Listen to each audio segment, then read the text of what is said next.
안녕하세요. 네, 드디어 이제 한 학기 또 1년을 마감하는 그런 날이 되었습니다. 예, 오늘 이제 우리 수요일이 마지막 날인데요. 그동안 1년 동안 또 한 학기 동안 열심히 공부하시면서 달려오시느라고 너무너무 고생 많이 하셨습니다. 네. 하나님께서 여러분들을 준비하신 목적, 준비하신 이유가 있을 것이라고 생각합니다.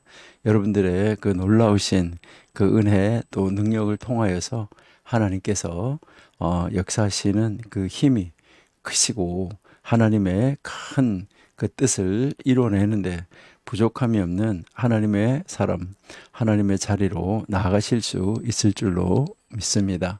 그래서 하나님께서 예비하신 것은 반드시 이유가 있습니다. 하나님이 사용하시기 위함이라는 것이죠. 하나님이 여러분들을 준비시키신 이유가 있다는 것을 알고 더 잘 이제 계속해서 준비해서 하나님이 언제 어디에서 우리를 부르시더라도 그 하나님의 부르심에 합당한 그런 자리로 나아갈 수 있는 여러분들이 될 수 있기를 바랍니다. 여러분들이 실시간으로 이렇게 채팅으로 많은 분들이 이렇게 참여해 주시고 올려주시고 격려해 주시고 또 함께 공부하는 것 감사하는 그런 글들을 볼 때마다 얼마나 하나님 앞에 감사했는지 모릅니다. 저도 여러분들하고 함께 공부하는 그 시간이 정말 기쁘고 즐겁고 아주 귀한 그런 시간이었습니다. 앞으로도 또 계속해서 또 하나님이 기뻐하시는 일을 이루기 위해서 함께 더 성경 속으로 더 많이 더 깊이 또 더 넓게 우리가 들어가서 함께 공부해서 하나님이 기뻐하시는 하나님의 뜻을 우리가 찾고 발견해서 하나님의 말씀의 능력으로 덧입혀져서 이 세상을 정복하고 다스리고 이기고 하나님의 뜻을 이루는 자리로 나아갈 수 있는 그러한 그 준비하는 자리로 계속 나가고 쓰임 받는 우리가 되면은 참 좋겠습니다.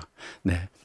그리고 여러분들이 이제 지금 이제 우리 졸업 시험을 준비하시고 졸업 시험을 지금 치고 계시는 줄 아는데 될 수 있으면은 졸업식이 빨리 앞당겨졌기 때문에 여러분들도 그 일정 보다가 조금 빨리 땡겨서 7월 10일까지 최대한으로 여러분들이 시험을 맞춰 주시면은 참 좋겠다 이런 생각이 듭니다. 그리고 뭐 제가 이제 시험 낸 거가 이제 20문제인데 여호수아에서부터 열왕기하까지 뭐 여러분들이 아마 해보시면 알지만은 성경책만 옆에 있으면은 다 찾아가지고 다 할 수 있는 그런 문제들이었습니다. 우리가 무엇보다도 가장 중요한 것은 하나님의 말씀인 성경이기 때문입니다. 여러분들이 잘 아시잖아요. 그러니까요, 최선을 다해서 열심히 준비해서 이번에 졸업하게 되시는 여러분들을 축하드립니다. 그러니까 또 미주에 계시는 여러분들도 또 열심히 또 잘 마무리해서 졸업식을 하시고요. 한국에서는 제가 미국 가기 때문에 한국 졸업식장에는 참석을 못 하는데 미국에서 졸업식에 계시는 분들하고는 함께 만날 수 있는 그런 기회가 될 것으로 생각을 합니다. 네, 우리의 마지막 시간도 한번 힘을 내서 열심히 달려갈 수 있기를 기원합니다. 여러분들이 있어서 정말 복되고 행복한 시간이었습니다. 여러분들이 정광 목사님 옆에서 열심히 기도하시고 기도의 동력자로 물질의 동력자로 또 사역의 동력자로 배필로 하나님 앞에 여러분들이 쓰임 받아서 이제 그 하나님이 우리 정교도 신학원을 통해서 계획하신 일을 이루시려고 하시는데 부족함이 없이 이루어갈 수 있는 능력을 소유한 우리 하나님의 사람들이 다 될 수 있기를 기대합니다. 하나님 감사합니다. 하나님이 저희들 사랑하시고 도우셔서 이제 저희들 정교도 신학원 또 이 3기 졸업식을 앞두고 있습니다. 하나님께서 지금까지 지키신 하나님, 이제 우리 귀한 하나님의 사람들 이제 열심히 최선을 다해서 달려왔는데 이 졸업시험을 통하여서 한 학기를 돌아보고 마무리하면서 아버지 하나님 앞에 감사하는 그런 한 학기 1년을 만들어갈 수 있도록 도와주옵소서. 그래서 하나님이 크게 기뻐하시는 그 일에, 그 사역에 저희들이 하나님의 주시는 그 능력으로 말미암아 귀하게 쓰임받는 자리로 나갈 수 있도록 도와주옵소서. 특별히 우리 정옥 목사님 영육간에 강건하게 해주심으로 하나님께서 이 시대에 맡겨주신 이 시대적 소명, 사명을 감당하는 데 부족함이 없도록 도우시며 아버지 많은 우리의 배필들, 동력자들이 일어나서 그 일을 함께 이루는데 넉넉하게 기쁨과 감사함으로 이뤄갈 수 있도록 도와주옵소서. 특별히 우리 청교도 신학원에 소속되어 있는 모든 하나님의 일꾼들, 하나님의 사람들, 하나님의 종들, 아버지 하나님이 꼭 붙잡아서 아버지 하나님의 큰 사역 위에 잘 아버지 하나님 준비하여서 쓰임받게 하여 주옵소서. 오늘 마지막 시간까지도 하나님이 함께 하시고 책임져 주시고 인도하여 주시고 가르쳐 주시기를 원하오며 예수님의 이름으로 기도드립니다. 아멘. 네, 우리 계속해서 역대하 지금 19장 공부할 차례인데요. 오늘 아마 역대하 19장까지 공부하고 나면 시간이 조금 남지 않을까 이런 생각이 들기는 하는데 만약에 남으면 이제 우리 여호수아에서부터 전체적으로 오늘 공부한 데까지 한번 아주 간략하게 핵심만 복습을 한번 해보는 그런 시간을 가지도록 하겠습니다. 네, 우리 이제 19장 1절부터 이제 우리가 공부를 할 건데, 지금 우리가 역대하 19장까지는 어떠한 이제 그런 그 이제 내용이 있었는가 하는 것을 우리가 한번 보시고 하는 것이 좋겠다 이런 생각이 듭니다. 예, 그래서 우리 먼저 이제 역대하 우리가 보시면 대하 예, 이제 1장에서부터 1장에서 9장까지는 이제 이 솔로몬의 역사에 대해서 길게 기록이 되어 있는 것을 우리가 알 수 있습니다. 네, 그리고 이제 10장에서부터 12장까지는 이제 이 솔로몬의 아들, 바로 이 솔로몬의 아들 르호보암이 이제 왕으로 있었는데 바로 이 르호보암에 관한 그 통치에 관한 기록이 나와 있고, 그다음에 이제 13장은 이제 그 르호보암의 아들 아비야의 아비암이 이제 통치했던 것에 대해서 이제 나와 있습니다. 그다음에 이제 14장에서부터 16장까지가 아사, 이제 여기가 이제 아사의 통치. 그다음 이제 17장에서부터 다시 20장까지가 좀 길게 나와 있죠, 그죠? 17장에서 20장까지가 길게 나와 있는데 이제 그 이스라엘 땅이 아주 넓었던 태평성대를 사실을 누렸던 여호사밧, 이 여호사밧 왕의 통치에 대해서 이제 나와 있죠, 그죠? 여호사밧의 이 통치에 대해서 나와 있는데, 우리가 오늘 그 중에서 이제 19장부터 이제 여호사밧의 통치 중에서 이제 우리가 19장부터 같이 함께 공부하는 그런 시간을 우리가 가지도록 하겠습니다. 그래서 19장 1절에서부터 5절까지 이제 우리가 보시면은 이제 하나님의 아들이고 하나님의 아들이다 이렇게 이야기를 하는데, 하나님의 이제 우리는 모두가 다 우리의 사람들은 하나님의 아들이죠. 그러니까 원래 이제 우리 하나님을 믿는 사람들 다 하나님을 아버지라고 부르니까 우리의 하나님의 아들들인데, 그 하나님의 아들들이 이제 그 하나님의 역사, 하나님의 뜻, 하나님의 역사, 하나님의 뜻을 이루어 가는데 어떻게 이루어야 되느냐 할 때 우리가 배워야 되는 것은 바로 무엇을 말하냐면, 가장 중요한 것은 우리가 먼저 하나님의 뜻을 아는 것이 가장 중요하겠죠. 그렇죠? 그러니까 하나님의 뜻을 알아서, 그리고 그 하나님의 뜻을 이제 우리가 이루어야 되는데, 이제 그 하나님의 뜻을 이루는데 어떻게 이루어야 되느냐 하는 거. 이제 하나님의 그 뜻을 이루는데 어떻게 이루어야 되냐. 하나님의 뜻이 이 땅에서 이루어지게 하는데 하나님의 사람, 하나님의 아들, 바로 하나님의 사람이에요. 하나님의 아들인 바로 우리를 통하여서 하나님께서 이 역사를 써 가시는데, 우리는 그 역사를 써갈 때 하나님 뜻을 이룰 때 어떻게 이루어야 되냐. 지금까지 우리가 역사를 통해서 공부한 것은 바로 뭐냐 하면 이제 하나님의 방법이 중요하다. 그러니까 아무리 하나님이 원하시는 일이라고 하더라도 이것을 어떻게 하느냐가 중요한 거예요. 어떻게. 그러니까 어떻게 하느냐. 그러니까 이제 여기서 우리가 한번 생각해야 되는 것은 하나님 뜻을 이루는데 어떻게가 이제 중요하다는 거죠.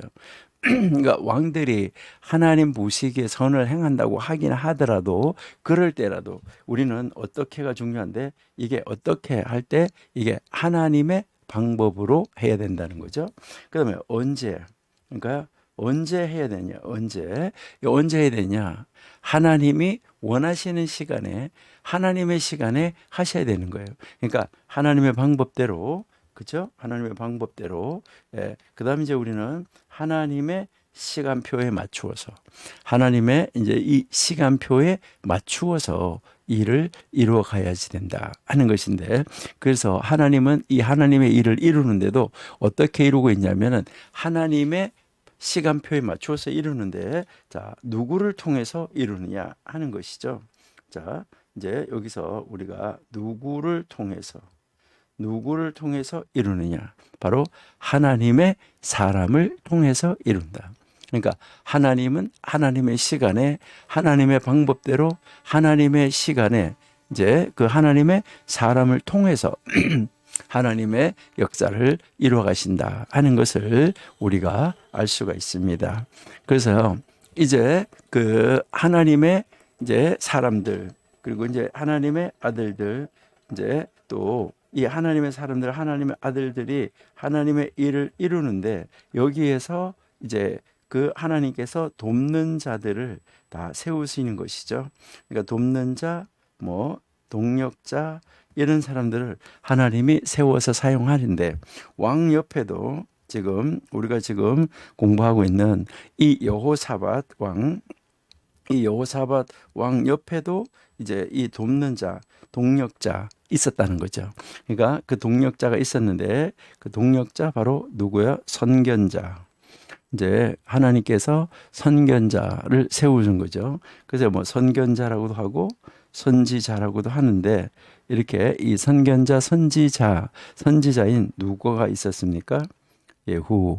그러니까 이 예후가 아합과 이 동맹한 것에 대해서, 여호사밧이 이제 그 아합하고 동맹한 것에 대해서 지금 이 왕을 꾸짖죠. 왕을 꾸짖으니까 이 왕이 그 일을 회개합니다. 이것은 굉장히 중요한 것이죠. 우리가 앞에서 공부한 대로 이제 그 다윗 왕이 이제 범죄했을 때도 나단 선지자가 가서 꾸짖었을 때 그 앞에서 자기가 잘못했다고 하나님 앞에 회개하는 장면을 읽을 수가 있을 텐데, 그러니까 그 옆에 있는 동력자, 선견자가 꾸짖을 때 거기에서 하나님 앞에 회개하고 돌아오는 왕, 이건 이제 굉장히 위대한 왕이고 하나님의 뜻을 이루려고 하는 왕이기 때문에 굉장히 중요하다 하는 것을 우리가 알 수 있어요.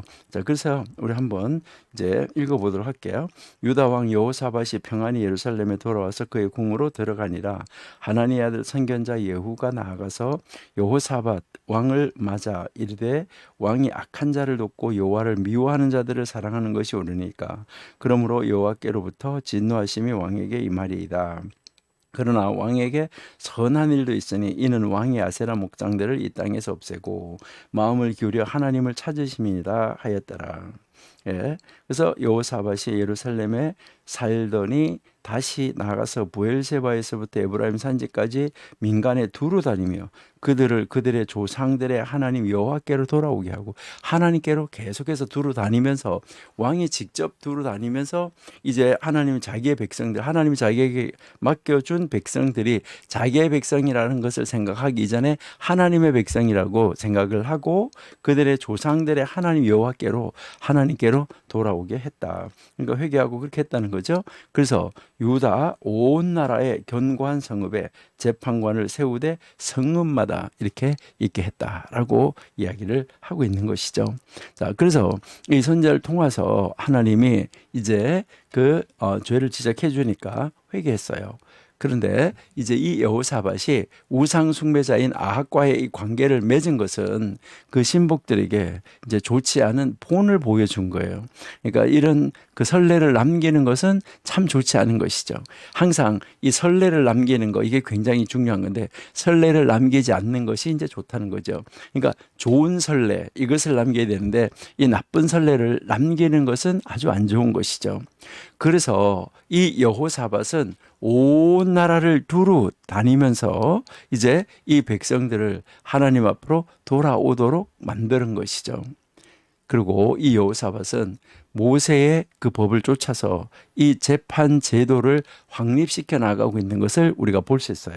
우리 한번 신명기 16장 18절에서 20절을 우리 한번 읽어볼게요. 예, 신명기 16장, 예, 16장, 예. 예, 내 하나님 여호와께서 내게 주시는 각 성에서 네 지파를 따라 재판장들과 지도자들을 둘 것이요 그들은 공의로 재판을 할 것이니라. 너는 재판을 굳게 하지 말고 사람을 외모로 보지 말며 뇌물을 받지 말라. 뇌물은 지혜자의 눈을 어둡게 하고 의인의 말을 굽게 하느니라. 예, 너는 마땅히 공의만을 따르라. 그리하면 내가 살겠고 내 하나님 여호와께서 내게 주시는 땅을 차지하리라 라고 지금 말씀하죠. 그러니까 이미 신명기에서 이제 이 모세의 그 토라를 통해서 이 재판 제도를 확립해 준 것을 지금 이제 이 여호사밧이 이제 두루 또 다니면서 행하면서 보면서 하나님 앞으로 돌아오게 하고, 그렇게 하면서 지금 뭐 하고 있는 거죠? 이 재판 제도를 확립하는 것을 우리에게 가르쳐 주고 있는 것이죠. 이 여호사밧은 이제 또 종전에도 그 앞에서도 보면 교사들을 온 땅에 파견한 일이 있었어요. 그러니까 우리 한번 보실까요? 이제 지난번에 이제 했던 건데 우리 한번 보실게요. 17장 7절.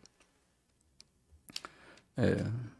여기에 그가 왕위에 있은 지 3년에 그의 방백들 벤하일과 오바댜와 스가리아와 느다넬과 미가야를 보내어 유다 여러 성읍에서 가르치게 했다. 그러니까 선생님들을 다 파견해 가지고 그 하나님에 대해서 가르치게 했다는 것이죠. 이처럼 이 여호사밧이 하나님의 말씀을 매우 존중했다 하는 것을 우리에게 가르쳐 주는 것이죠. 이러한 조치들은 또 신복들에게, 장관들에게, 또 후손들에게 그 관심, 이것이 어디에 관심을 두고 있냐는 이런 좋은 선례를 남기게 되는 것이죠.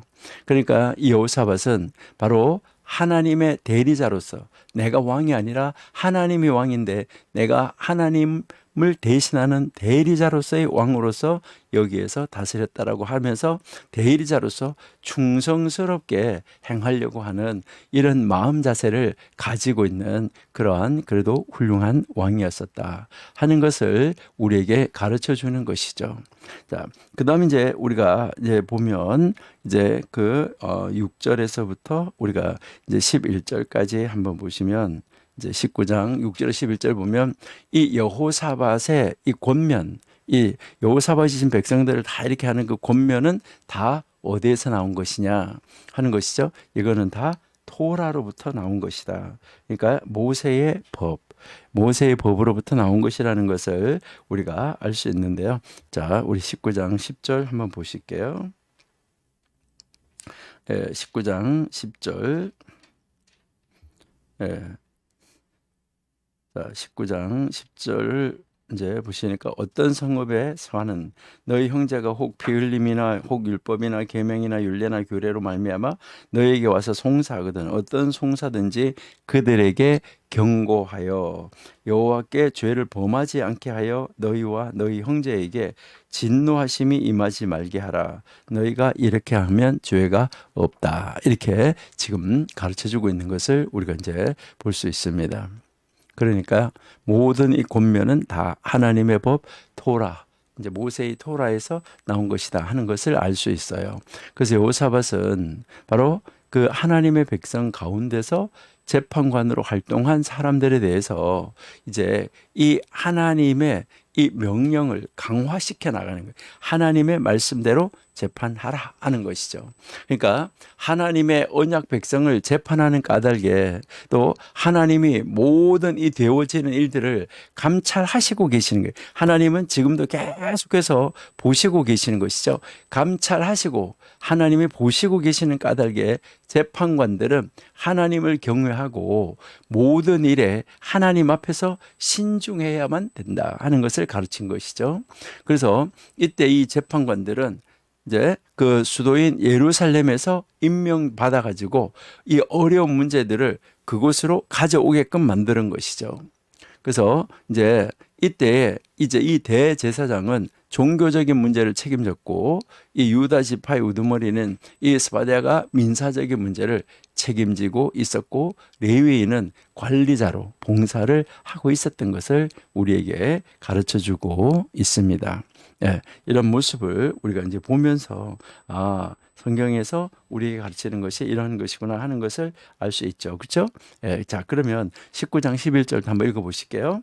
자, 여호와께 속한 모든 일에는 대제사장 아마리아가 너희를 다스리고, 그러니까 영적인 거. 자, 그리고 이제 왕에게 속한 모든 일은 유다 지파의 어른 이스마엘의 아들 스바랴가 다스리고, 예, 민사적인 거. 그다음에 레위 사람들은 너희 앞에서 관리가 된다. 그래서 너희는 힘써 행하라. 여호와께서 선한 자와 함께 하실지라 하시니라. 이렇게 해서 하나님 이제 그 통치를 어떻게 해야 되는가를 가르쳐 주고 있는 이 모습을 우리가 볼 수 있습니다. 자, 그러면 이제 20장으로 가서 이렇게 넘어가서 보시면 20장 1절에서부터 6절까지 여기에서는 이제 이 사해 있잖아요. 사해 건너편에 이 군대가 유다에게 전쟁을 선포한 거예요. 그러니까 유다에게 이제 전쟁을 선포하는데, 그러니까 이제 이 사해가 갈릴리 호수에서부터 쭉 내려오는 요단강 그 끝에가 사해잖아요. 그러니까 그쪽 건너편이다 이렇게 이야기한 것은 아마 아람과 에돔 이거 아닐까 이렇게 생각을 하는 건데, 이제 이 여기에서 이제 이 여호사밧은 금식을 선포하고 백성들을 그 성전으로 불러 모아서 하나님 앞에 기도했어요. 이것은 역대하에 나오는 세 번째 왕의 기도예요. 왕이 성전에 모여서 하는 이 세 번째 이 왕의 이제 이 기도인데, 우리가 그 봤던 역대하에서 이제 세 번째인데, 역대하에서 첫 번째는 6장에서 솔로몬의 기도가 있었고, 그 다음에 14장에서 아사의 기도가 있었던 것을 우리가 볼 수 있어요. 뭐 이제 이 솔로몬의 성전을 축하고 다 기도 많이 한 것은 우리가 잘 아는데, 아사도 그런 기도를 했었나? 이렇게 우리가 머릿속에서 잘 생각이 안 날 수도 있는데, 우리 14장 11절을 한번 읽어볼까요? 예, 14장 11절을 한번 읽어볼게요.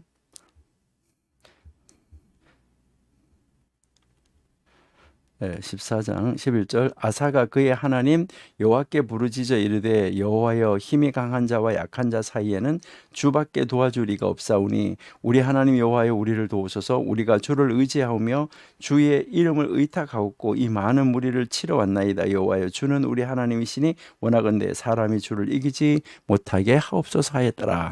예, 이렇게 해서 이제 이 역대기에서 왕이 역대기 하에서 나오는 이 왕의 이 세 번째 기도가 지금 이 여호사밧의 기도다 하는 것을 우리가 알 수가 있는데요. 자, 우리 이제 그러면 이 여호사밧의 기도도 우리가 한번 읽어보는 것이 굉장히 아마 좋다 이렇게 생각이 되는데요. 자, 볼게요. 이제 그 여호사밧을 치려고 올라왔어요. 올라오니까 자 2절에 어떤 사람이 와서 여호사밧에게 전하여 이르되 큰 무리가 바다 저쪽 아람에서 왕을 치러 오는데 바다 저쪽 바다 건너편 이게 하사손 다말 곧 엔게디에 있나이다 하니 건너왔다는 얘기죠. 자 여호사밧이 두려워하여 여호와께로 낯을 향하여 간구하고 온 유다 백성에게 금식하라 공포하며 그러니까 이 금식하고 하나님 앞에 이제 자기 자신들을 낮추고 하나님 앞에서 금식하면서 기도해라라고 이제 지금 이야기를 하고 있는 것이죠. 그래서 유다 사람이 여호와께 도우심을 구하려 하여 유다 모든 성읍에서 모여와서 여호와께 간구하더라. 그러니까 여호사밧이 여호와의 전 셋들 앞에서 유다와 예루살렘 회중 가운데 이제 서서 이르되 우리 조상들의 하나님 여호와여 주는 하늘에서 하나님이시 아니시나이까 이방 사람들의 모든 나라를 다스리지 아니하시나이까 주의 손에 권세와 능력이 있사오니 능히 주와 맞설 사람이 없다. 이렇게 하나님을 철저하게 완벽하게 의지하는 이 모습을 우리에게 보여주고 있다 하는 것이죠.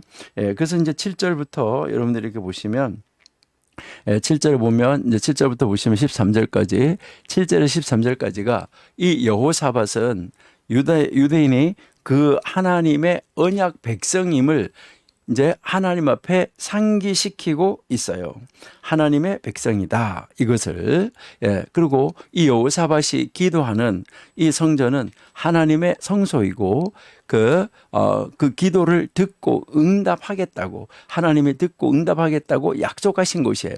그러니까 솔로몬이 성전을 짓고 뭐라고 하냐면 이곳을 향하여서 기도하는 자들의 기도를 들어 응답해 달라고 솔로몬이 그렇게 기도를 했었는데 지금 이스라엘이 전에 이제 그 자비를 베푼 자들이 이제 그 이스라엘을 멸하고 그들의 이제 땅으로 취해 가려고 오고 있었던 것이죠. 이래서 이 여호사밧은 열정적인 이 호소를 마치고 온 유다와 함께 하나님 앞에 서서 하나님의 응답을 기다리는 이 모습을 우리가 이제 그 13절까지 볼 수 있는데요. 그래서 우리가 14절부터 이제 계속 이렇게 여러분을 보시면 이제 14절에서 보시면은 이제 여호와의 영이 이제 그 회중 가운데 레위 사람 아하시엘에게 임했다라고 하잖아. 그렇죠? 그러니까 여기에 이제 이 드디어 하나님의 영이 임해서 이제 백성들을 이제 묶고 있는 백성들을 꼼짝 못하게 두려워가지고 벌벌 떨게 하고 있는 이 두려움의 영이 있었던 거예요. 그러니까 이제 이 하나님의 영이 임해가지고 이 백성들을 딱 묶고 있는 이 두려움을 쫓아내버린 것이죠. 그러면서 전쟁은 누구에게 속한 거라고요? 하나님에게 속했다. 그러니까 백성들은 다음날 나가서 여호와께서 하나님께서 하신 일을 보기만 하면 된다. 이렇게 지금 이제 이 선포를 하고 있는 것을 우리가 볼 수 있습니다. 자, 15절 한번 볼게요. 아하시엘이 이르되 온 유다와 예루살렘 주민과 여호사밧 왕이여 들을지어다. 여호와께서 이같이 너희에게 말씀하시기를 너희는 이 큰 무리로 말미암아 두려워하거나 놀라지 말라. 그러니까 이 큰 무리로 인하여서 놀라지 말라. 이것을 이제 이야기를 하는 것이죠. 자, 이 큰 무리가 중요한 거 아니다라는 것인데 역대하 우리가 조금 이따 보겠지만 32장 7절에도 보면 너희는 마음을 강하게 하며 담대히 하고 아수르 왕과 그를 따르는 온 무리를 말미암아 두려워하지 말며 놀라지 말라. 우리와 함께 하시는 이가 그와 함께 하는 자보다 크다. 라고 이야기를 하고 있는 것이죠. 자, 우리 신명기 1장 29절 한번 읽어볼게요. 내가 너에게 말하기를 그들을 무서워하지 말라 두려워하지 말라. 하나님은 끊임없이 이렇게 계속해서 무서워하지 말라 두려워하지 말라 그 큰 무리 이것이 중요한 것이 아니다 라고 이제 우리에게 가르쳐 줬어요. 그러면서 이 전쟁은 자 15절 맨 마지막 끝부분 보세요. 자, 놀라지 말라 두려워하거나 놀라지 말라고 한 다음에 이 전쟁은 너희에게 속한 것이 아니요 하나님에게 속한 것이다 라고 지금 이야기를 하고 있는 거죠. 그러니까 전쟁은 누구에게 속했냐? 하나님에게 속했다. 자, 우리 사무엘상 17장 47절 한번 보실게요. 사무엘상 17장 47절에 보시니까 또 여호와의 구원하심이 칼과 창에 있지 아니함을 칼과 창 군사 무기에 있지 아니함을 이 무리에게 알게 하리라. 전쟁은 여호와께 속한 것인즉 그가 너희를 우리 손에 넘기시리라. 하나님이 그것을 손에다가 넘겨준다라고 이야기를 하고 있는 거죠. 자, 16절에 내일 너희는 그들에게 내려가라. 그들이 시스 고개로 올라올 때에 너희가 골짜기 어귀 여루엘 들 앞에서 그들을 만날 것이다. 이제 이야기하는 거죠. 그래서 이 전쟁에는 너희가 싸울 것이 없다. 전쟁에 싸울 자체가 없다는 거예요. 대열을 이루고 서서 너희와 함께한 여호와가 구원하는 것을 보라. 하나님이 싸우는 것을 보라는 거예요. 여러분, 이제 모세가 이제 홍해 앞에 섰을 때 오늘 하나님이 어떻게 구원하는지, 그리고 그 이집트 군사들을 어떻게 물속에 수장하는지 봐라라고 하는 것과 똑같은 거예요. 그러니까 우리는 하나님 의지하고 하나님이 하시는 일을 바라보면 되는 것이죠. 유다와 예루살렘아, 너희는 두려워하지 말고 놀라지 말고 내일 그들을 맞서 나가라. 여호와가 너희와 함께 하리라 라고 이야기하는 거죠. 그러니까요, 다음 날에 나가서 뭐만 하면 되는 거예요? 하나님이 어떻게 하시는지 이것을 보고 하나님 앞에 감사만 하면 되는 거예요. 여러분, 우리가 하나님을 온전하게 의지하지 못해서 그렇지 하나님이 우리 편이 됐는데 무엇이 근심이 되고 무엇이 걱정이 되겠습니까? 승리는 누구 편이에요? 우리 편이에요. 왜요? 하나님이 승리를 우리 편에게 주셨기 때문이다 하는 것을 우리가 알 수 있는 거예요.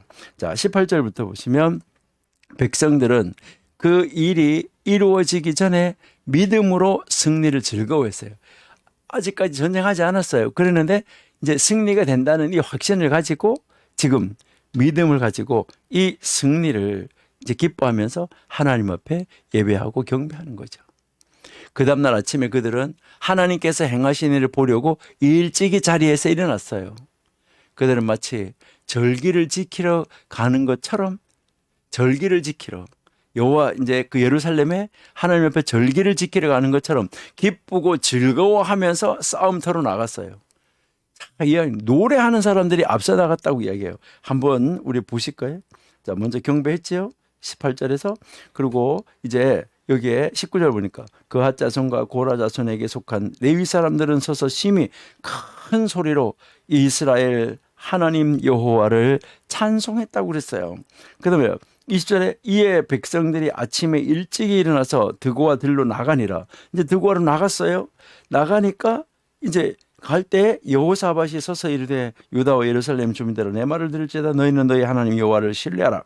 그리하면 견고히 서리라. 그의 선지자들을 신뢰하라. 그리하면 형통하리라. 또 왕이 이렇게 말씀을 줘요. 이제 백성들한테. 그러니까 백성과 더불어 의논하고 노래하는 자들을 택하여 거룩한 예복을 입히고 군대 앞에서 행진하며 여호와를 찬송하여 이르기를 여호와께 감사하세. 그 인자하심이 영원하도다 하게 하였다니. 전쟁하러 나간 거 맞아요? 참 전쟁하러 나가는데 이렇게 완전하게 하나님이 승리를 준다는 이 믿음의 확신을 가지고 지금 뭐 하고 있는 거예요? 노래하면서 하나님 앞에 절기를 지키는 거 나가는 것처럼 이렇게 노래하면서 나가는 정말 놀라운 이 전쟁의 모습 이렇게 볼 수 있다는 거죠. 여러분, 우리도 어떤 두려움이나 이런 거 걱정하지 말고 두려워하지 말고 하나님 앞에 엎드려서 하나님 응답을 구하고 하나님이 우리 대신 싸울 때 우리는 뭐 하면 되는 거죠? 승리하며 노래하며 정말 하나님 앞에 절기를 지키는 것처럼 그렇게 우리가 전쟁터로 나간다고 하면 얼마나 좋을까? 그렇죠? 예. 자, 우리 22절부터 한번 볼게요. 자, 이제 22절 여기에 이제 보시면은 22절에서 30절까지 내용은요. 하나님은 바로 하나님의 백성들의 이 믿음의 노래를 들으셨어요. 그리고 그 적군들을 하나님께서 혼란하게 만드는 거예요. 하나님이 복병을 일으키자 적군은 서로 자기들끼리 싸워요. 유다가 도착하자 남은 일이라고 뭐밖에 없어요? 3일간 소요되는 전리품을 그 전쟁터에서 이기고 전리품을 모으는데 3일이나 걸렸어요. 그들은 큰 기쁨으로 하나님을 찬양하고 즐거이 노래를 부르면서 그 전리품을 가지고 예루살렘으로 돌아왔죠. 이때 이웃 사람들은 이스라엘 사람들을 봤겠지요. 보고 이웃 나라들은 뭐 할까요? 저들은 전쟁도 하지 않고 승리를 하고 가는 거. 하나님이 저들을 위해서 싸우는 거. 이걸 본 거죠. 그러니까 이웃 나라들은 뭐 할 수밖에 없어요? 이웃 나라들은 두려워할 수밖에 없었던 거. 이것을 우리가 볼 수 있는 거죠. 자, 22절에서 보세요. 세일산 주민들을 치게 하심으로 그들이 다 패하였다. 그렇죠? 세일 주민을 멸한 후에 그들이 서로 쳐 죽였다. 그러니까 서로가 쳐서 서로가 죽였다. 자, 24절에 보시니까 유다 사람이 들 망대에 이르러 그 무리를 본즉 땅에 엎드러진 시체들 뿐이요 한 사람도 피한 자가 없다. 하나님이 한 사람도 남기지 않았다는 거죠. 그러니까 하나님의 이 싸움은 완벽하고 완전하다 하는 것을 우리가 볼 수 있어요. 아까 전리품을 거두는데 며칠이나 걸린다 그랬어요? 3일. 자, 여기에 25절 하반절 한번 보세요. 자, 보물이 많이 있으므로 각기 탈취하는데 그 물건이 너무 많아 능히 가져갈 수 없을 만큼 많으므로 사흘 동안에 거두어 드렸다. 야, 참 놀라운 이 모습을 우리에게 보여주는 거죠. 하나님이 하시는 일은 이렇습니다. 우리도 오직 하나님 의지하고 하나님이 하시는 일을 바라보고 볼 수 있는 그런 자리로 나가는 우리가 돼야지 되겠다 하는 것을 우리가 한번 볼 수 있습니다. 자, 그럼 31절부터 볼게요. 자, 31절에서 34절은 여러분 한번 보시면 31절에서 이 34절까지는 이제 이 관례대로 여호사밧의 이 통치가 이제 거의 말년에 와서 이 통치 기간이 요약돼서 나오는 거예요. 요약돼서 나오는데 이제 많은 노력에도 불구하고 그런데 그렇게 노력을 열심히 했는데 우상 숭배를 완전히 제하지는 못했어요. 그러나 전반적으로 이 여호사밧은 아주 선한 통치를 하고 기도하는 왕이었었다 하는 것을 우리가 알 수 있어요. 그러니까 여호사밧은 선을 행하기를 추구했고 완전치는 못했지만 하나님 보시기에 옳은 일을 하고 기도하려고 애썼던 이런 모습을 우리에게 가르쳐주고 있어요. 그 다음에 이제 35절에서 37절은 여러분 이제 한번 보시면 여기에 이제 이 여호사밧이 이스라엘의 악한 왕, 그 북쪽 이스라엘의 악한 왕 아하시야와 이 동맹했던 거, 이거 잘못했다는 거잖아요. 이거를 추가적으로 기록하고 있는데 그래서 그들은 다시스로 가려고 이 에시온 개별에서 뭘 하려고 한 거죠?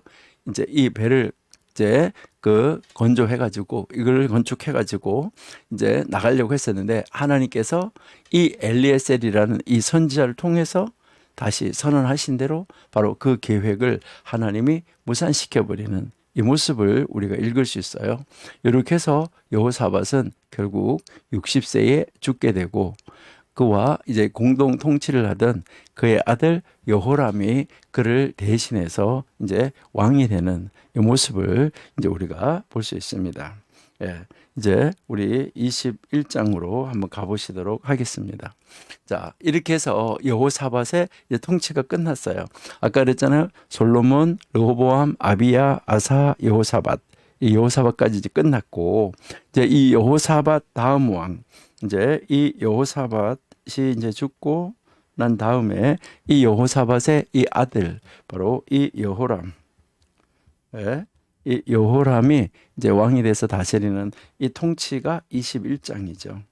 이제 21장, 이 21장에서는 여호람 왕 이 통치에 대해서 나오는데 1절에서 3절까지 해서 여기서 보시면 여호람의 이 통치의 이 시작으로 역대하에 이 기록된 이 역사는 계속 뭐 하게 되냐면 이제는 하강 곡선을 타고 있는 것을 볼 수 있어요.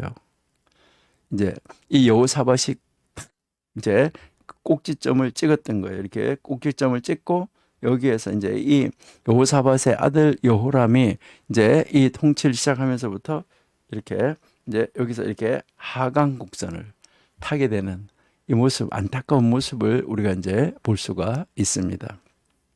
그래서 우리가 2절 한번 보실게요.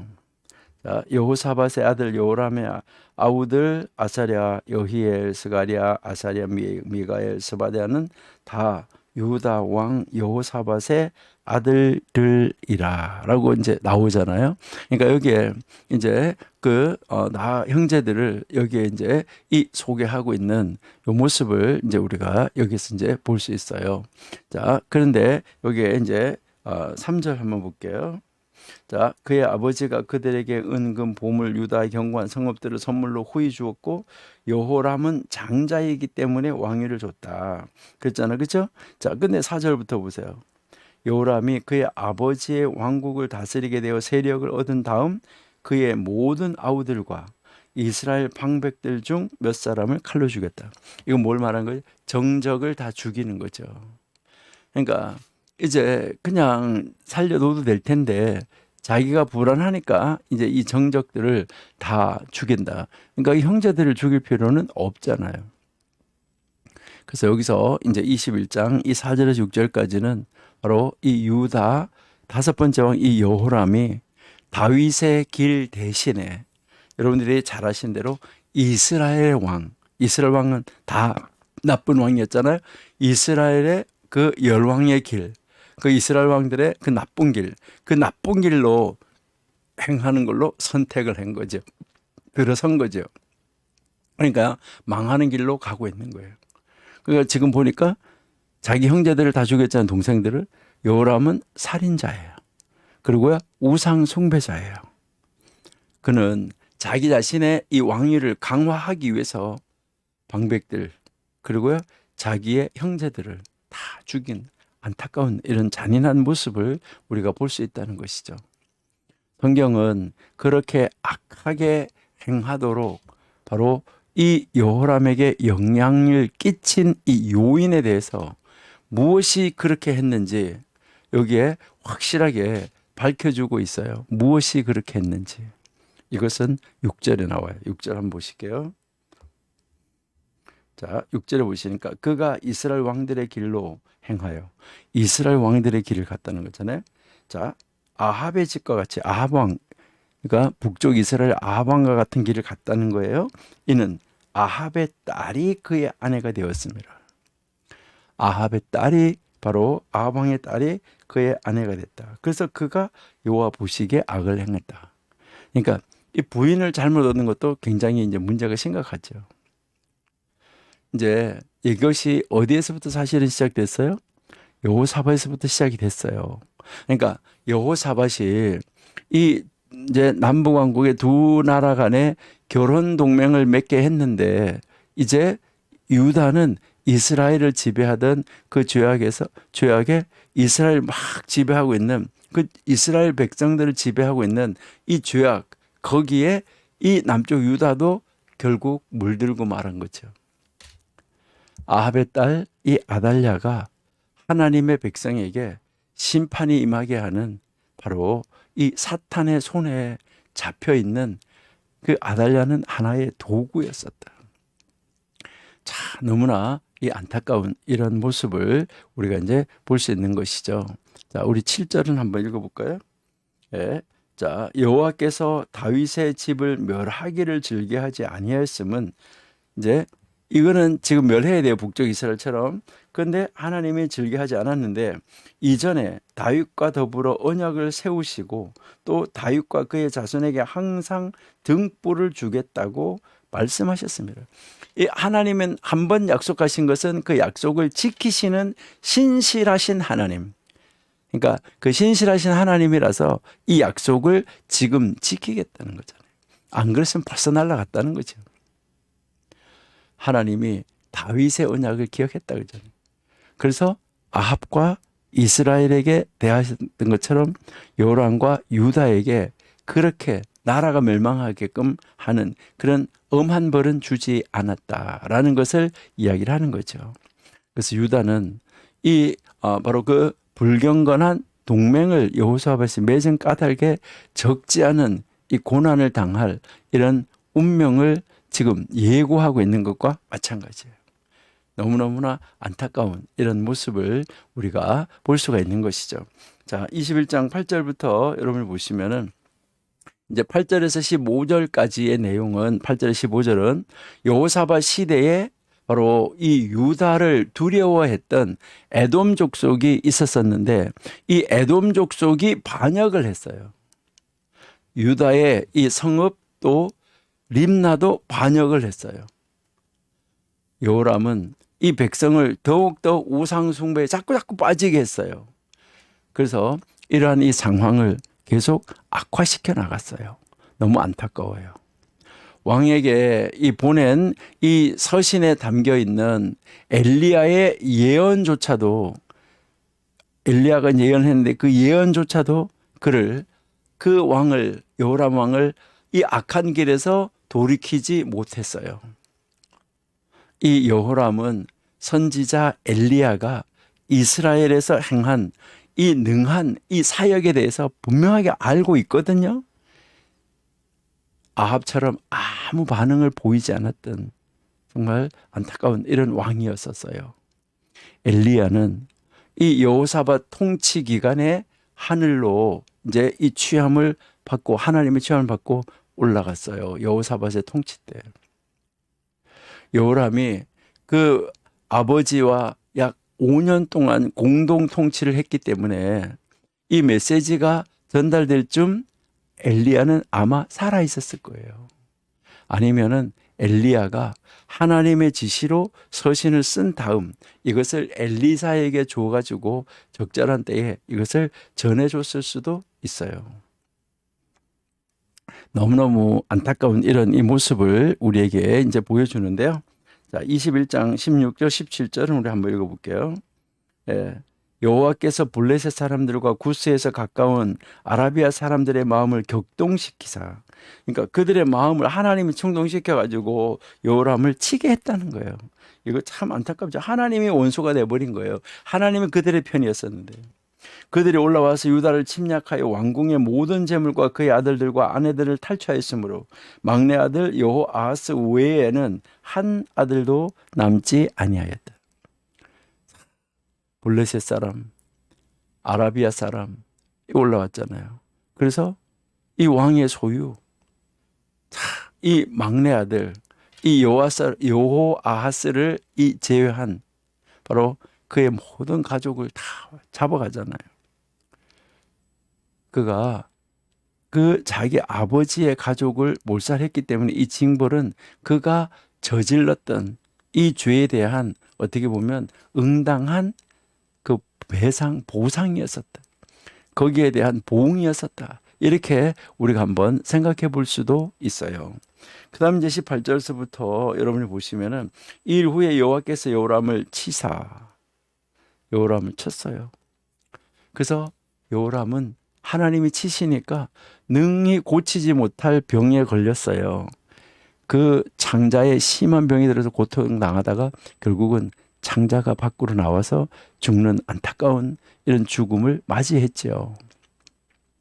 근데 아무도 그를 위해서 슬퍼하는 사람이 없이 그 왕으로서의 그 마지막을 마감했어요. 얼마나 안타까워요. 그는 다른 왕들처럼 행하지 않은 까닭에 그 왕들과 함께 장사되지도 못했어요. 너무너무나 안타까운 이런 모습을 우리가 이제 볼 수 있어요. 자, 그러면 이제 22장으로 가봐요. 자, 22장에 가니까 이제 그 22장 1절에서 9절은 이렇게 이제 여기 보시면은 아하시아 왕이 이제 통치하던 거예요.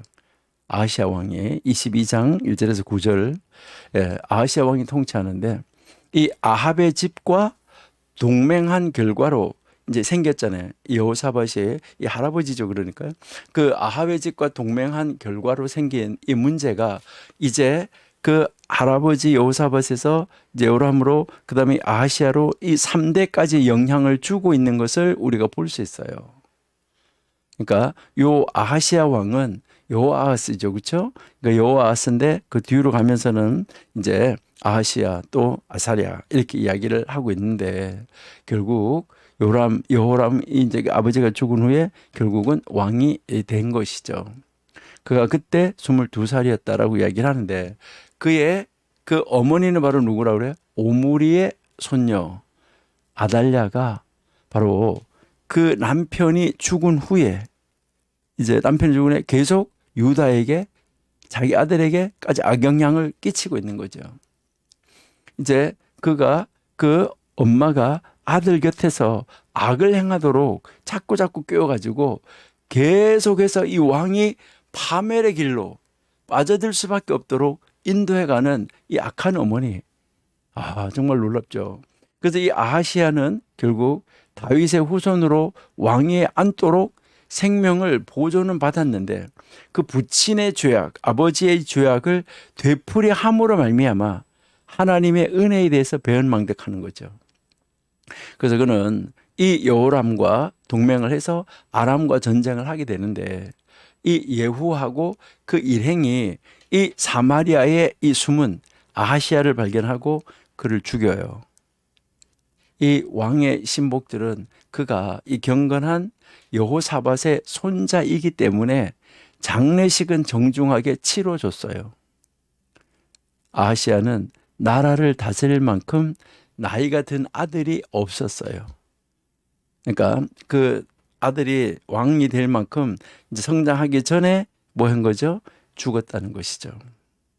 자, 이렇게 해서 간단하게 1절에서 9절, 이제 1절, 9절까지 아주 간단하게 아하시야 왕에 대해서 이야기가 나오고, 그러니까 아하시야의 아들이 왕이 될 만큼 성장한 사람이 없었다는 거죠.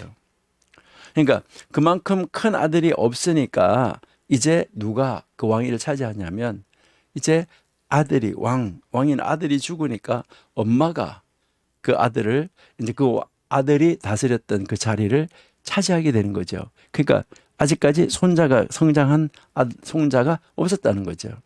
그래서 지금 여기에서 또 이건 좀 길게 나오잖아요. 22장 10절에서부터 23장 21절까지 여기가 바로 이 아달랴가 이제 이 왕위를 자기가 뺏어가지고 통치하는 이 장면이 나오는 것이죠. 먼저 여기서 이제 10절에서부터 12절은 보면 남편하고 그다음에 이제 그 남편이 왕으로 있다가 죽었고 그다음에 이제 아들이 왕으로 있다가 죽었어요. 그다음에 이 아달랴는 자기 자신의 이 손자들을 죽이고 자기가 직접 왕위를 차지하는 거예요. 야, 정말 이 잔인무도한 이 왕족 이 살해 사건이죠. 이거는 이제 이전에 배후에도 이런 사건이 많이 있었지만은 이거는 뭐냐 하면은 메시아의 계보를 끊어버리려고 하는 거예요. 그러니까 그 유다 지파로부터 다윗 왕으로부터 이렇게 내려오는 이 메시아의 계보를 끊어버리려고 하는 바로 이 사탄의 보이지 않는 계략이라는 것이죠. 창세기 3장 15절에 하나님의 약속이 바로 주 예수께서 마침내 오실 이 계보의 이 보존을 보장했어요. 이제 예수님은 여기 계보를 통해서 온다라고. 그러니까 누가 아무리 방해하더라도 이것은 끊어질래야 끊으실 수가 없어요. 그러니까 여호와 하나님께서 여호사밧을 감동해서 그 여호사밧을 감동해가지고 그녀의 조카 요아스를 뭐하게 하는 거죠? 숨겨두게 하신 것이죠. 그래서 이 요아스가 성전에 숨겨져서 이제 이 여호사밧의 이 남편인 제사장 바로 이 여호야다에 의해 가지고 그 성전 안에서 6년 동안 보호받으면서 살게 되는 것이죠. 열왕기하 8장에서 21장이 이 사건에 대해서 자세한 사항 그리고 그때 이스라엘 상황을 자세하게 이야기를 해주고 있으니까 여러분들이 열왕기하 8장에서부터 11장까지를 다시 돌아가서 한번 읽어보시고 여기로 돌아오시면은 아마 좋을 거다 이렇게 생각이 돼요. 자, 그러면 우리 23장으로 넘어가 볼게요. 23장 1절에서 7절에서 보시면 요아스가 이제 나이가 들었다고 생각이 될 때까지 제사장 이 여호야다는 이 찬탈자가 다윗의 왕위에 앉은 동안 이 때를 기다리고 있는 게 이게 하나님의 때를 기다리는 거죠. 그런데 제7년에 이제 그가 방백들하고 레위인들을 소집을 해요. 그래서 이 아달랴에 대해서 반역을 하자라고 계획을 세우지요. 그 소식이 온 나라에 전해지니까 많은 사람들이 이 요아스를 그의 부친의 그 자리, 왕의 자리에 앉히기로 서약을 해요. 자, 우리 6절은 한번 읽어볼게요.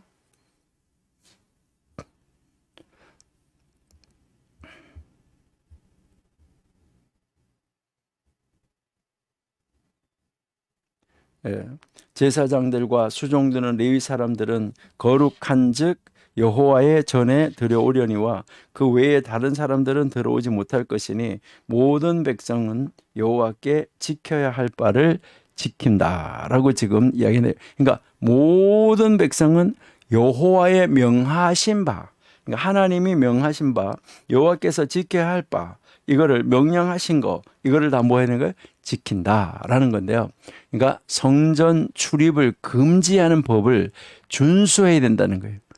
그러니까 성전에 출입해서 들어와서 누굴 막 죽이면 안 되죠. 그러니까 준수해야 된다는 건데 결국 레위인과 방백들에게 의무가 주어졌고 바로 이 안식일이 운명의 날로 잡혀진 거예요.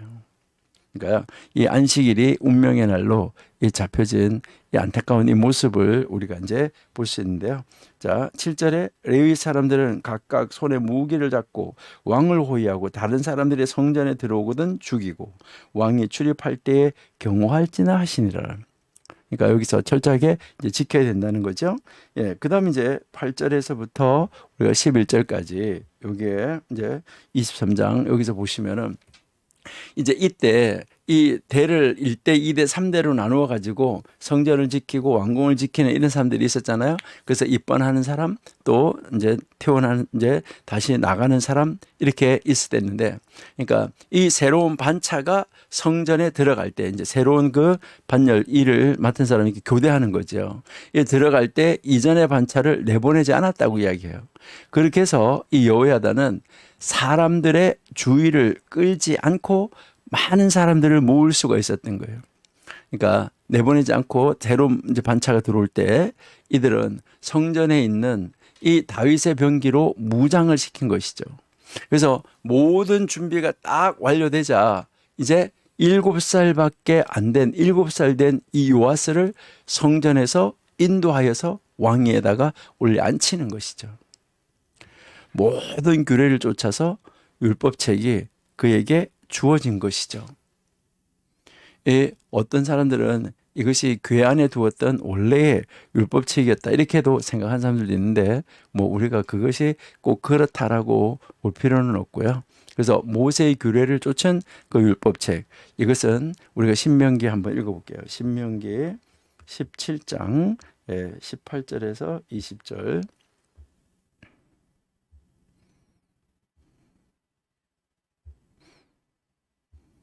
예, 그가 왕위에 오르거든 이 율법서의 등사본을 레위 사람 제사장 앞에서 책에 기록하여 평생에 자기 옆에 두고 읽어 그의 하나님 여호와 경외하기를 배우며 이 율법의 모든 말과 이 규례를 지켜 행할 것이며 그리하면 그의 마음이 그의 형제 위에 교만하지 아니하고 이 명령에서 떠나 좌로나 우로나 치우치지 아니하리니 이스라엘 중에서 그와 그의 자손이 왕위에 있는 날이 장구하리라 이렇게 약속을 한 것이죠. 그러니까 이 모세의 이 규례를 쫓아서 율법책이 이제 이 요아스 왕에게 주어지는 이 모습을 우리가 이제 볼 수 있는 것이죠.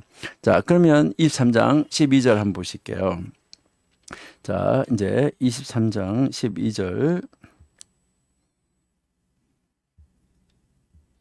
예. 아달랴가 백성들이 뛰며 왕을 찬송하는 소리를 듣고 여호와의 전에 들어가서 백성에게 이르러 봄에 왕이 성전문 기둥의 곁에 섰고 지휘관들과 나팔수들이 왕의 곁에 모셔 서 있으며 그 땅의 모든 백성들이 즐거워하며 나팔을 불며 노래하는 자들은 주악하며 찬송을 인도하는지라. 이 아달랴가 그의 옷을 찢으며 외치되 반역이로다 반역이로다 했다라고 하잖아. 그렇죠? 여기서 우리가 14절 15절까지 다 읽어보면 결국 이 여왕 아달랴가 이 흥겹게 소리 나는 이 일을 알아보려고 도대체 저렇게 잔치 같은 소리가 나는데 저게 뭐냐? 그래서 성전에 들어가서 백성들에게 이르러서 반 거지요. 그런데 오래전에 죽은 줄로 알았던 어린 경쟁자가 왕관을 쓰고 앉아 있었다는 거죠. 그런데 이제 여기에서 이 아달랴를 더 놀라게 한 것은 백성들이 똑같은 마음으로 그 뒤에 서 있었다는 거예요.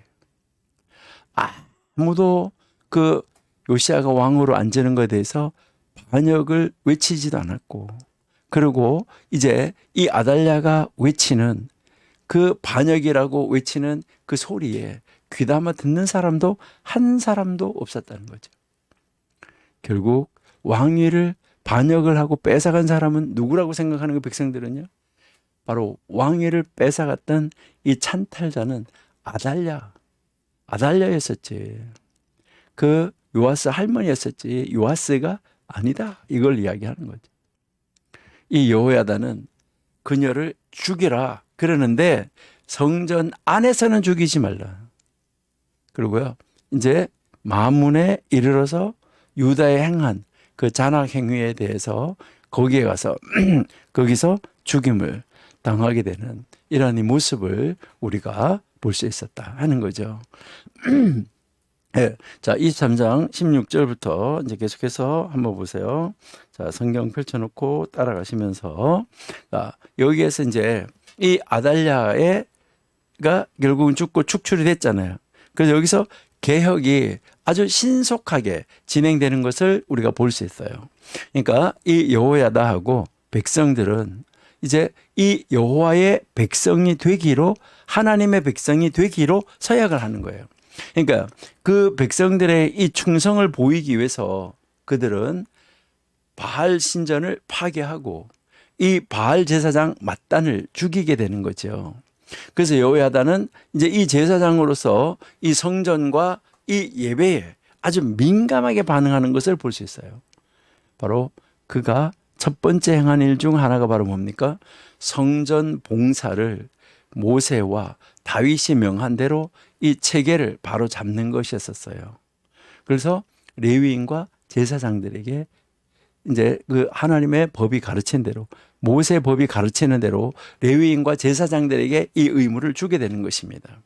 그래서 이 성전의 거룩함이 더 이상 아주 일반적인 사소한 일로 취급되지 않도록 정말 최고로 중요한 일로 생각될 수 있도록 이렇게 된 거죠. 그래서 이 문을 지키고 있는 문지기들은 부정한 사람들의 접근을 여기서 막아야 됐던 거고, 이 여호야다는 여호와의 전에서 개혁이 시작되어야 한다, 이것을 알았던 것이죠. 그래서 23장 20절부터 또 이제 보시면 23장 20절, 여기서 20절 21절 보시면은 요아스는 왕궁으로 이제 인도함을 받고 백성들은 요아스의 이 통치 아래 이제 앞으로 이제 그들이 하나님 앞에서 살아갈 날을, 하나님이 어떻게 이루실까를 기대하면서 다윗의 후손이 다시 한번 유다의 왕위에 앉은 것에 대해서 감사했던 것이죠. 자, 이 놀라운 감사인데요. 자, 20절, 백부장들과 종교한 자들과 백성의 방백들과 그 땅의 모든 백성을 거느리고 왕을 인도하여 여호와의 전에서 내려와 윗문으로부터 왕궁에 이르러 왕을 나라 보좌에 앉힘에, 자, 그 땅 모든 백성이 즐거워하고 성중에 평온하더라. 아달랴를 무리가 칼로 죽였었더라 라고 지금 하고 있는 거죠. 자, 이제 24장은 누구에 대해서 나오는 거죠? 그렇게 해서 아달랴가 끝나고 나니까 24장은 이제 바로 요아스 왕에 대한 기록이죠. 요아스 24장이 이제 요아스인데, 여기에 이제 1절에서 3절을 여러분 보시면 요아스가 이제 7살의 왕이 돼서 40년간 다스렸다. 그래서 이 요아스는 제사장 여호야다가 살아있는 동안 의를 행했어요. 그리고 이 요아스의 이제 두 아내도 이 하나님의 영향력 있는 제사장에 의해서 선택함을 받았다 하는 것을 우리가 알 수 있죠. 그 다음에 4절에서 14절까지는 성전을 이제 복구하기 위해서 요아스는 그 이스라엘에서 기금을 모으라고 레위인들에게 이제 명령을 하게 되는 거죠. 그러니까 이제 이 성전을 복구하기 위해서죠. 그래서 레위인들이 이 명령을 신속하게 이행하지 않으니까 이제 그 왕은 이제 제사장에게 그 일을 재촉하는 것이죠. 그래서 마침내 이제 성전 입구에 아주 특별한 이 연복궤를 갖다 놓게 되는 거잖아요. 그래서 백성들이 와서 성전세를 내라는 이런 명령을 받게 되죠. 그래서 그 돈이 이제 이렇게 모아져서 일꾼들에게 전해지고 일꾼들은 하나님의 전을 원 상태로 복구하고 보강하는데 이 돈을 우리가 이제 사용하고 있는 것을 우리가 알 수 있습니다. 그 다음에 이제 15절에서부터 이제 29절 여기에 우리 보면 여호야다가 길고 풍성한 생애, 여호야다는 정말 길고 풍성한 생애를 살았어요.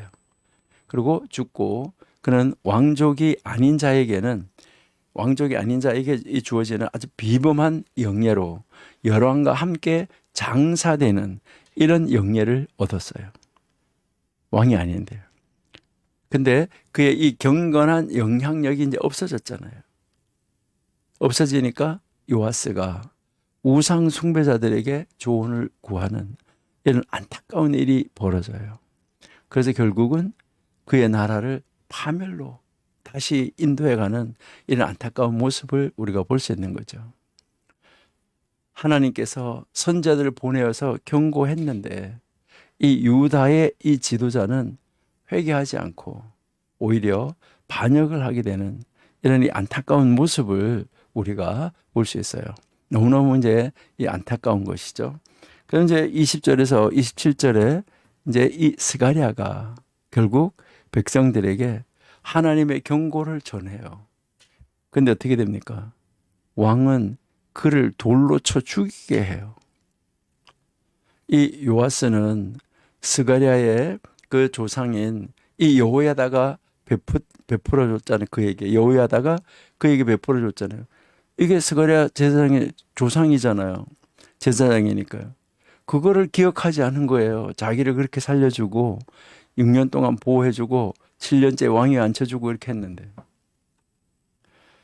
이것은 우리가 한번 보면 스가랴가 죽을 때 이 드린 기도에 대한 응답인데, 여호와께서 아람의 작은 군대를 보내어서 유다를 약탈해요.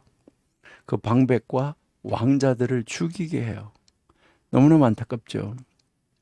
이 요아스에게 악한 조언을 한 사람들도 그때 다 죽임을 당해요. 요아스 자신은 심한 부상을 당한 뒤에 자기 자신의 그 신복들에 의해서 결국 살해되고 마는 이런 이 안타까운 모습을 우리가 볼 수 있는 거죠. 바로 자기 앞에 있었던 악한 왕 여호람처럼 그는 유다 여로함과 함께 장사되지도 못해요. 제사장이 살아있을 때는 정말 선한 그 자리로 갔었는데 생애 후반에 여호와를 버린 까닭에 이 요아스 왕이 이 생애 전반에 행한 모든 일은 첩보로 돌아가고 아무 가치가 없어지고 말았어요. 여러분, 지금까지 우리가 잘했으면 지금 현재부터 오늘부터 앞으로 어떻게 내가 하나님 앞에서 더 잘할 것인가, 이게 굉장히 중요합니다. 우리 그런 자리로 나갈 수 있어야 돼요. 그러니까요, 우리는 매일매일 매 순간순간 최선을 다해서 하나님 앞에 우리가 서 있을 수 있어야지 돼요. 그러니까 그가 그렇게 좋은 일을 했음에도 불구하고 아무 의미가 없어졌다는 거죠. 성전을 보수하고 기구들을 다 다시 갖춰놓고 그 보물을 아람 사람 하사엘에게 넘겨주고 말아요. 우리 한번 읽어볼까요? 열왕기하 12장 17절.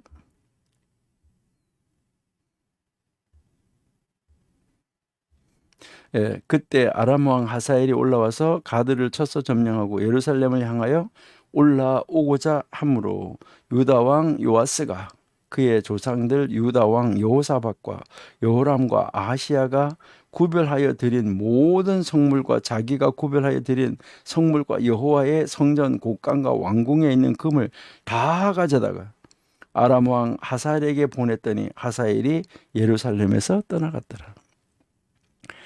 자, 시작하는 것 굉장히 중요해요. 여러분, 우리 이 시작 아주 중요합니다. 그리고요, 과정 중요합니다. 이 과정, 그리고요, 결말 중요합니다. 이거는 무엇을 말하는 거예요? 우리에게요, 순간이 중요하다는 거예요. 여러분, 지금 내가 처 있는 이 순간, 이것이 가장 중요합니다. 그러니까요, 정말 시작하는 것도 중요한데 가장 중요한 것은 결과는 진짜 중요하죠. 모든 게 다 제일 마지막에 갔을 때 결과를 놓고 평가를 하기 때문에 이게 굉장히 이제 중요한 것이죠. 예. 그러니까요, 우리 요한 2서 한번 볼까요?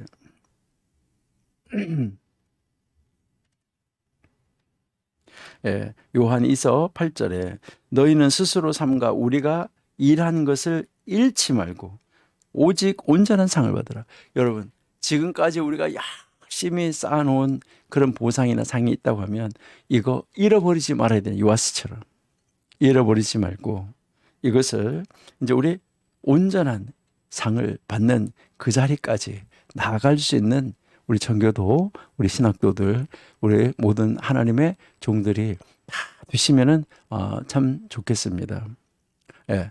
이제 이 열왕기하 12장은 바로 이제 이 요아스의 생애하고 이 통치에 대해서 자세히 설명하고 있는데 여러분들은 거기를 한번 읽어보시면은 좋을 것 같아요. 자, 이제 이 요아스가 지나고 난 다음에 그 다음 이제 누구에게로 넘어가냐면 아마시아 왕으로 가는데 이 아마시아 왕에 대한 기록이 25장이죠.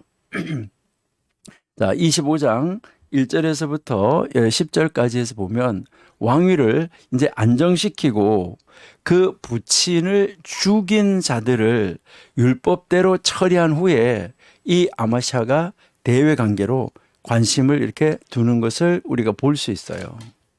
그러니까요, 이제 그 왕이 자기가 왕이 이제 일단 앉으니까 왕위를 안정시키는 거죠. 그 다음에 그 부친을 죽인 사람들을 하나님의 법대로 처리한다는 거죠. 그래서 그렇게 하고 나서 이 아마시아가 대외 관계로 이제 돌리는데 이때 에돔족이 여호람 통치 기간에 유다를 배반했는데 이제 이 아마시아가 그들을 다시 그 통치 아래 두려고 하고 있는 것을 볼 수 있어요. 그래서 그는 이스라엘에서 용병을 고용했어요. 그런데 하나님의 사람에게 경고를 받은 다음에 그는 이스라엘 사람들을 다시 돌려보내요. 하나님 말씀에 경고를 받고. 비록 그는 이미 지불한 돈을 잃을 것을 걱정했지만 하나님께서는 보상해 주신다고 약속을 하죠. 그래서 어리석은 투자를 보상하고도 남으리만큼 충분히 주실 것이라는 이 선지자의 권면을 받아들이는 거예요.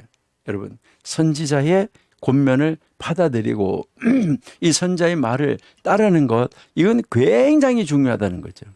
자, 그래서요, 우리 25장 11절에서부터 13절 이 세 절에 보시면은 아마샤와 그다음에 그의 백성은 이제 에돔 사람, 이제 이 10,000명을 쳐서 죽이고 또 10,000명을 사로잡은 뒤에 그들을 낭떠러지 아래로 떨어뜨려서 죽어요. 그때 이 낭떠러 떨어져 죽는 그 희생자들은 특별히 이 잔혹한 짓을 저질렀던 이런 사람들일 것도 있어요. 그래서 아마샤가 당시에 그 허락이 된 그 전쟁 방침에 따라서 그렇게 한 거예요. 아마샤가 에브라임 고향에 이제 이 돌려보낸 용병들이 유다 성읍을 노략하고 3,000명을 죽이고 또 많은 전리품을 취해갔죠. 그 다음 이제 14절에서 21절까지 보면 아마샤가 에돔에서 이 가져온 우상을 또 숭배하기 시작해요. 이 참 안타까운 거죠. 또 한 선지자가 이제 왕에게 와가지고 그 자신의 백성도 구원하지 못하는, 그러니까 그 에돔을 구원하지도 못하는 그 신들이 왕을 도울 수 있다고 생각하십니까? 하면서 꾸짖어요. 이 아마샤는 이제 그 부친에 맞서서 예언을 하다가 목숨을 잃은 그 스가랴를 은근히 암시하는 것처럼 위협으로 그 선지자의 말을 딱 가로막아 버려요.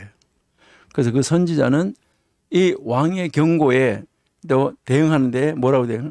나는 쓰러지지 않는다. 그러니까 나는 쓰러지지 않는다. 당신이 내 충고를 거절했기 때문에 멸망할 사람은 당신이지 내가 아니다 라고 이야기하는 거예요.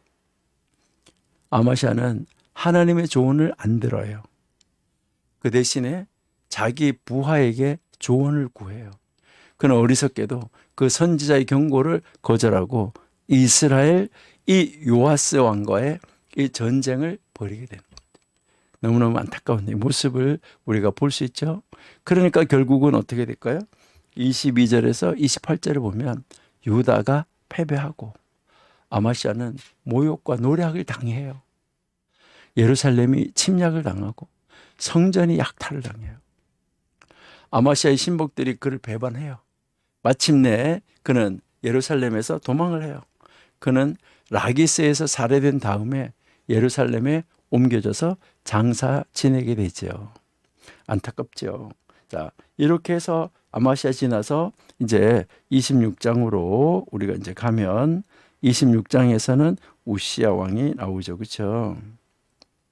이제 우시야 이제 왕이 나오는데 여기에 1절에서부터 5절 여기서 여러분 이제 보시면은 우시야가 이제 이 성공한 이유가 이제 여기 1절에서 5절에 나와 있는데 그가 정직히 행했다. 여기서 정직히 행했다는 말은 앞으로 여러분들이 이해하시는 것은 하나님 앞에서 살았다. 이것을 이야기를 하는 거예요. 그러니까 하나님을 구했다라고 이야기하잖아요. 바로 스가랴가 그의 경건한 조언자고 묵시를 밝히 아는 사람이었다라고 이제 이야기를 하는데요. 그다음에 이제 6절에서부터 15절에 보시니까 이 우시야는 어디로 가든지 복을 받았어요. 그가 블레셋과 암몬과 블레셋과 암몬하고 싸워서 이겼죠. 유다의 이 수비 방벽을 더욱더 강화시켰죠. 그는 정예 부대를 모집을 하고 강력한 병기로 무장을 시켰어요. 또한 이제 이 우시야는 성읍들을 건축하고 그리고 농사를 할 것을 권장하기도 했어요. 그리고 여기에서 이제 이 기계가 이제 만들어서 그런 것을 활용하도록 이 투석기를 활용하도록 했던 것을 우리가 알 수가 있습니다. 그다음 이제 16절에서 23절에 그런데 이 우시야가 항상 문제가 뭐냐면 교만이에요. 이제 이 교만이 문제인데 교만으로 마음이 높아졌어요. 그가 성전에 들어가서 뭐 하려고 해요? 이 교만해지니까 그가 성전에 들어가서 분향하려고 그래요. 제사를 하려고 했다는 거죠. 그 일이 제사장들만이 할 수 있는 일이잖아요. 아사랴하고 이 80명의 용맹한 이 제사장들이 왕을 쫓아서 들어가서 이제 들어갔는데 이 제사장들의 이 책망은 오히려 이 왕을 분노하게 했다고 그래요. 그런데 그가 반발하기 전에 하나님께서 그를 먼저 쳐버려요. 그래서 문둥병이 들게 하죠. 그래서 성전 밖으로 쫓겨나게 되고 다시는 그리로 들어가 보지도 못했죠. 그는 그날부터 문둥병자가 돼가지고 왕궁에도 가지 못하고 별채에 거하게 되죠. 그의 아들 요담이 나라를 다스리게 되잖아요. 우시야는 문둥병자가 됐기 때문에 열왕의 무덤에 장사되지 못하고 왕의 무덤 근처 땅에 장사되는 정말 처절한 이런 모습을 우리가 볼 수 있는 거죠. 참 안타까운 거죠. 그렇죠? 예. 예. 자, 그래서 27장 이제 요담 이제 아들 요담 왕이 되는 거죠. 우시야 왕 아들의.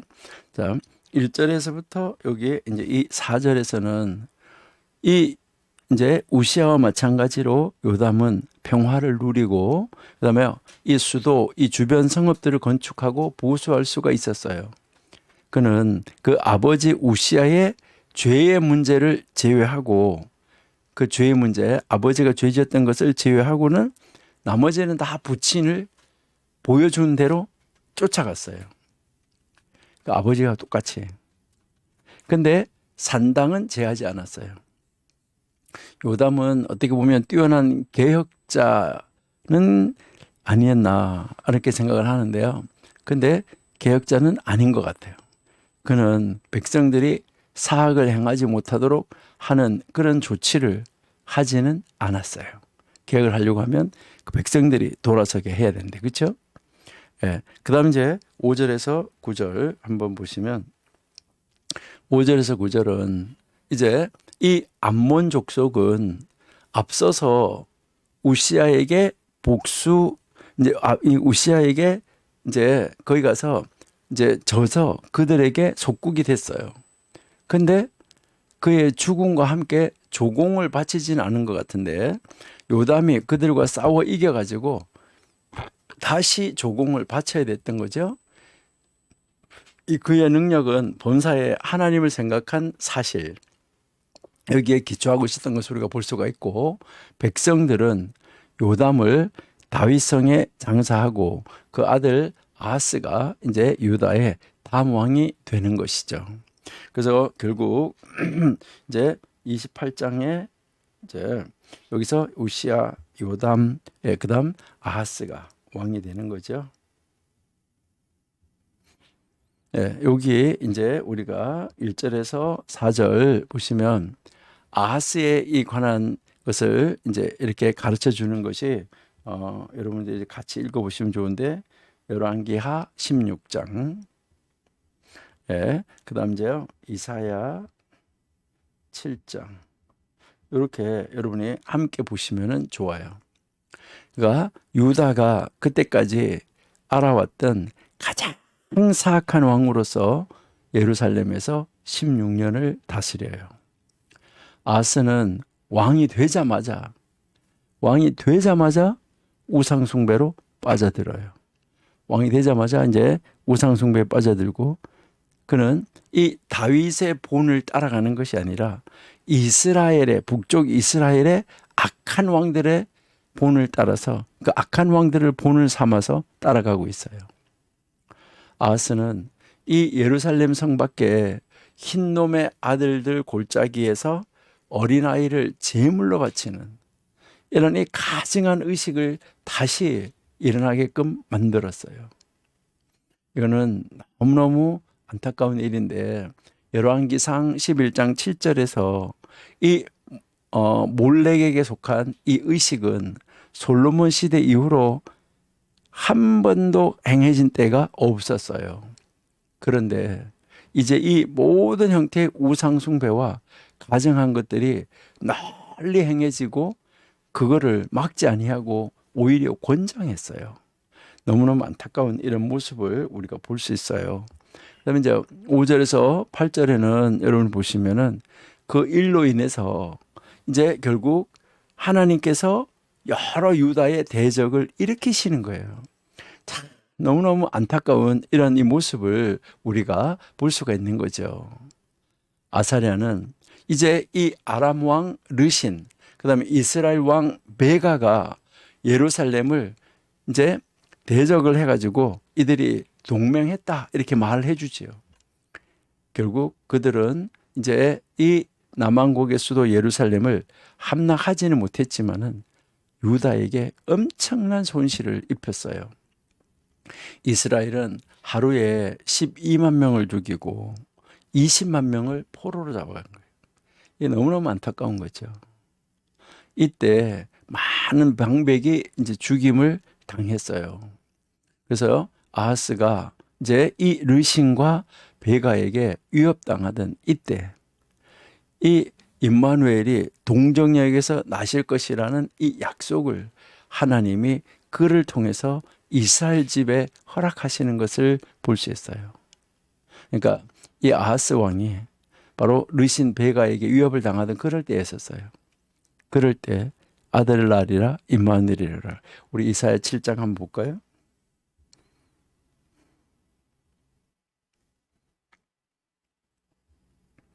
예, 그러므로 주께서 친히 징조를 너에게 보이실 것이라. 처녀가 잉태하여 아들을 낳을 것이고 그 이름을 임마누엘이라 하리라. 그가 악을 버리면 선을 택할 줄 알 때가 되면 옮긴 젖과 꿀을 먹으리라 이랬잖아요, 그렇죠? 자, 그 앞에 한번 이제 보시면은 이사야가 이르되 다윗의 집이여 원하건대 들을지어다. 너희가 사람을 괴롭히고서 그것을 작은 일로 여겨 또 하나님 또 나의 하나님을 괴롭히려 하느냐라고 이야기를 하는데요. 여기에 이제 이때가 바로 아하스가 르신과 베가에게 위협을 당하던 그때였었어요. 여러분 나중에 이사야 7장 전체를 한번 읽어보세요. 자, 그다음 이제 우리 9절 28장 9절에서부터 15절 여기 보시면은 이스라엘은 이제 이 모세의 율법에서 금지된 일, 하나님이 모세에게 줬던 그 일들 가운데 금지된 거, 유다에서 온 그들의 이 동족들을 노예로 삼으려고 했어요. 절대 자기의 동족은 노예로 삼지 말라고 그랬어요. 그런데 하나님께서 한 선지자를 보내서 그렇게 하지 말라고 경고해요. 이것은 여호와의 맹렬한 진노가 그들에게 임박했기 때문인데요. 사실 이스라엘은 하나님의 심판의 도구이긴 했지만은 그들의 이 잔인함은 지지함을 받지 못했잖아요. 에브라임의 몇몇 두목들이 선지자 오뎃의 말을 듣고 포로를 풀어주고 전리품에서 의복과 먹을 것을 준 뒤에 이제 그들의 땅으로 돌려보내는 모습을 우리가 이제 볼 수 있죠. 자, 그다음에 16절부터 한번 보세요. 27절 여기 보시면은 이 시기에 아하스 왕은 또한 그 아버지가 굴복시킨 나라였던 에돔 블레셋으로부터 또 괴로움을 오히려 당해요. 근데 이 아하스는 여호와께 하나님 앞으로 회개하고 돌아오는 대신에 이 왕은 이제 큰 나라를 의지해요. 그러니까 아수르 왕 디글랏 빌레셀에게 도움을 요청을 해요. 그는 성전과 왕궁에 금을 주고 아수르 사람을 고용하게 되죠. 그래서 결국 아수르 왕이 아람을 쳐서 다메섹에서 르신을 죽이게 되죠. 예, 이게 여러분들이 잘 아시는 이제 열왕기하 16장 9절에 나와 있죠. 아하스는 이 디글랏 빌레셀을 만나러 다메섹에 가서 이 아람의 신들에게 완전하게 매료되는 내용이 나오는데 이게 열왕기하 16장 8절에서 10절에 보면 있어요. 아하스는 아수르 왕과 동맹을 맺은 그 대가를 톡톡히 치루어야지만 됐어요. 그래서 결국 이 아수르가 그를 속이고 이 과중한 조공을 바치라고 이제 명령을 하죠. 근데 이 아람의 우상들과 이 결탁한 것은 하나님을 크게 노하게 한 까닭에 더욱 치명적인 이런 결과를 초래하게 돼요. 아주 치명적인 결과를 가지고 오는데 아하스 왕이 이 우상 숭배를 유다에게 크게 강화시켰어요. 그의 아들 히스기야와 같은 이 선한 왕도 우상 숭배를 뿌리 뽑지는 못했었잖아요. 아하스가 죽어서 열왕의 이 무덤에 장사되지도 못한 것을 우리가 알 수 있어요. 아하스는 바로 이 19절에 이스라엘 왕으로 불리웠는데 때로는 유다 왕들은 그렇게 불리웠다. 이렇게까지 이야기를 하고 있어요. 얼마나 안타까운 이런 이 모습인가 하는 것을 우리에게 이제 가르쳐 주고 있다. 이렇게 보시면 되겠죠.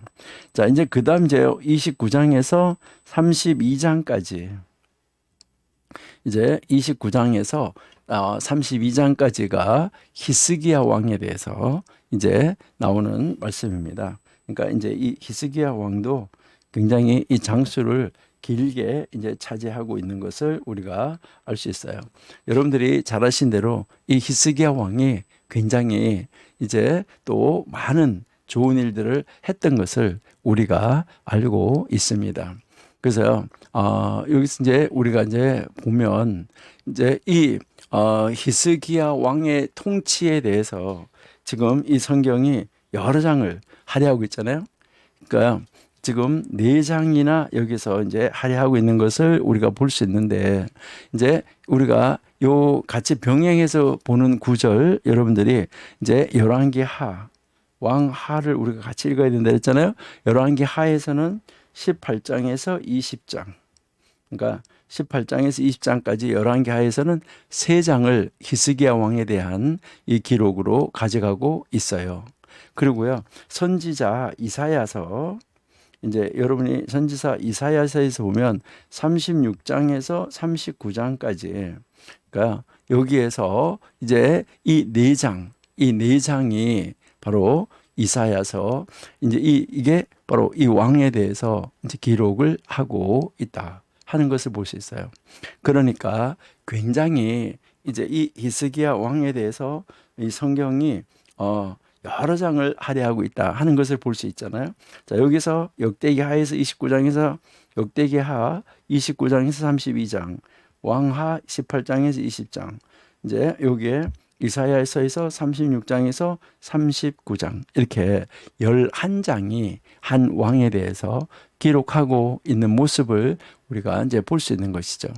그리고 여기서 역대기는 우선적으로 이 종교적 업적을 평가하고 있다고 그랬잖아요. 그렇죠? 역대기는 다 어떤 왕이든지. 근데 열왕기는 정치적이고 대외적인 성취를 더 많이 언급하고 있다, 이렇게 보시면 되고, 그다음에 이 역대기나 이제 이 열왕기나 여기에 모두 다 그 히스기야 왕의 인품, 그리고 이 하나님 여호와께 대한 이 헌신을 굉장히 부각시키고 있었다 하는 것을 우리가 알 수 있어요. 자, 그러면 우리 잠시 쉬었다가 우리 29장 히스기야 왕 문제부터 다시 한번 보시도록 그렇게 하겠습니다. 잠시 기도합니다. 하나님, 저희들 잠시 쉬었다가 계속해서 공부하기 원하오니 저희들 잠시 쉬는 시간에 잠시, 정말 아주 짧은 시간이지만은 하나님의 함께 하심으로 큰 쉼, 맑은 정신을 얻는 시간이 되게 해 주옵소서. 예수님 이름으로 기도드립니다. 아멘.